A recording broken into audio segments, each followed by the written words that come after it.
Okay, when it comes to your tax dollars, you want your money spent wisely. We all do, right? Right. So when Fox 13 learned the Pasco County Sheriff signed a no-bid contract for body cameras worth $2 million, our investigative reporter Tina Jensen started doing some digging. And she found things like free trips for employees paid for by the vendor who got the contract. And she had some questions for the sheriff. When Pasco County Sheriff Chris Nacco announced all his patrol deputies would be wearing body cameras, it was one of the largest deployments of body cameras in Florida. This is going to protect victims and ensure that people are brought to justice. And on the same fact, if people are not guilty, it's another tool to show they're not guilty. With several body camera manufacturers competing in the marketplace, Nacco chose Taser International, giving the company a no-bid contract worth $2 million over 5 years. The sheriff didn't get price quotes from other vendors because... If you got a piece of junk, of course you can have a lower price. So how did he know other companies' cameras were junk if he didn't ask other companies for their proposals? Nacco says a few deputies tested out cameras from one other company, and he sent a couple employees to tech conferences. They have all the people out there. They have all the vendors. And when you go from table to table to table and you say, what can your product do? What can this product do? You know, we've seen those companies, so we know what products were out there. He says Taser's unlimited cloud storage plan set the company apart. His agency became the first in the country to sign up for it. Pasco County Sheriff's Office policy says the agency is supposed to get as many quotes as possible for any purchase over $10,000. But there's a big exception in his agency's own purchasing rules. The sheriff can use public money within his county budget to buy whatever he wants, whenever he wants, at his own discretion. There's nothing in state law requiring Florida sheriffs to put large public contracts out to bid. Nacco stands by his decision. If they can't provide the services that are higher quality, why would you bring somebody in that they can't provide the services? In October 2014, a dozen deputies started a 30-day trial period with the Taser cameras. Taser extended it so the agency's IT employees could work out issues, getting the systems to work with their own network.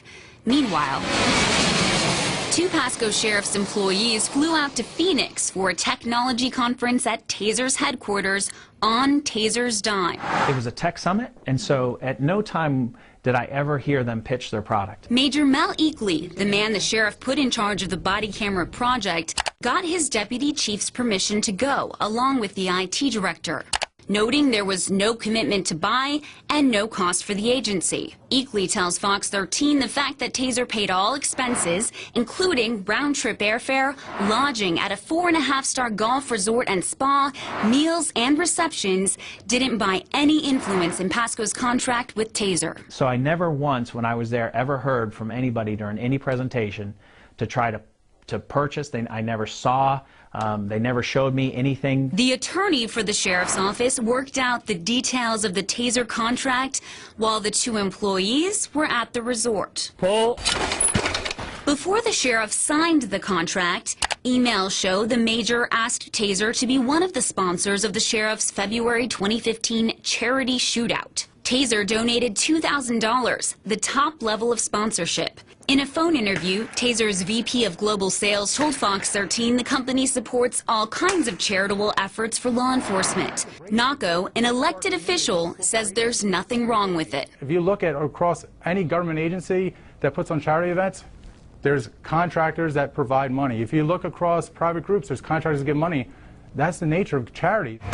Ben Wilcox with Integrity Florida says the practice is fraught with problems. While it's not benefiting the sheriff himself personally, it is, benefiting his charity, and there's a perception that the vendor is gaining influence by making that contribution. I think it's great that these companies give locally. With that money, we're able to help kids. So, this is a business too. Peter Butzen with the public watchdog group Common Cause Florida says there's a big difference between business, which operates for profit, and government, which has specific obligations to citizens.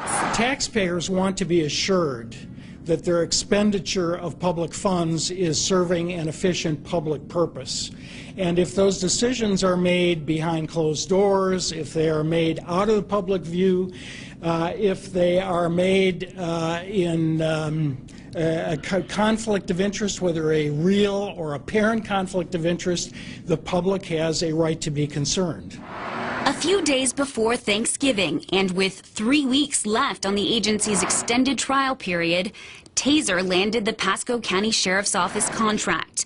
Also around Thanksgiving, the lobbying firm Ballard Partners landed a new client, Taser International. Sheriff Naco's wife works at Ballard Partners as a consultant.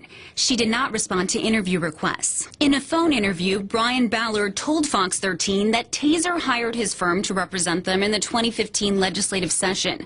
He says his firm has more than 200 clients and that he didn't know anything about Pasco's contract with Taser International. The vice president of Taser International told Fox 13 that Taser did not know anything about the sheriff's wife working for Ballard Partners. He says the timing was, quote, 100% a pure coincidence. What would you say to people that would find that a little bit too much of a coincidence in terms of the timing? Well, first, my wife doesn't lobby. She works at a firm, she doesn't lobby. Second of all, that was on the state level. Third, I don't even think they represent them anymore. Did you have any concerns that it could at least be perceived as an indirect benefit? No, because there's numerous organizations. I mean, that's one of the largest firms in the state. The sheriff says when it comes to the no-bid contract, taxpayers should be happy because he got a good price for Taser products compared to some other agencies. There's nothing, we're hiding nothing. Tina Jensen, Fox 13 News. And there is more to the story. You can read the full story and watch extended interview clips if you wish. Go to fox13news.com and click on the Fox 13 Investigates.